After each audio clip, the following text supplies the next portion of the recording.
बाहरे पानी घरे पानी गाँ दांडरे पानी चारिआडे पानी जुआड़े देखिले केवल पानी आउ पानी। ब्राह्मणी नईर बांक साइठारे घाई हेबा परे जाजपुर जिलार विस्तीर्ण अंचल जलार्णव होईछि। ये होछि तार चित्र। घू घू होई जनबसती अंचल को पशुछि बन्या पानी। फल लोके आतंकित।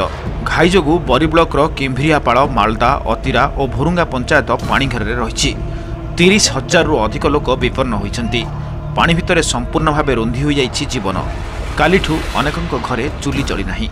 लोके भोक उपास रे प्रशासन सहायता को अपेक्षा करिसेंती। हम संध्या बेले काली पानी का पसी आसिला आ हम सब किछि आनी पानी न घर बाहर करी काल जिंस पत्र किछि आनी नेछि चढ़िया पई आ गाय गरु छाडी देनु ताकू खोली कि आनी पानी न आ सब सामान पत्र किछि भासी गलानी घर बसी गला भांगी कि आ आपण हम तळु को जाय परनती काली तो खाइबा पीबा किछि नाही ना कोसी सुजोग मिलु नाही। हमरे ग्राम रे पूरा एक रकम पूरा पूरी समस्त जलबंदी अवस्था रे बसवास जीवन यापन करूछंती। आम सहित किछि अछंती चासी अछंती जो माने एठी साधारणतः लोक माने चाष उपर निर्भर करता। आम सहित किछि चासी अछंती तांको सहित कथा हबा किपरि से माने असुविधा हितंती कोन आपनकर असुविधा हिते बन्या जोगु। आज्ञा मु समवाय समिति लोन 40,000 आनी मु 3-4 एकर जमी पनियारिया फसल करे आ मोर फसल गुड़िक घाई हवा द्वारा नष्ट हो जाइए। आम बहुत परिस्थिति खराब रे अच्छु तेणु आम चाहूँ सरकार आमको किसी छाड़ा करते आम टे उपकृत हूँ ना आमर जमी चाषी हार मृत्यु हार होम सेरकम हवाटा स्वाभाविक कथा।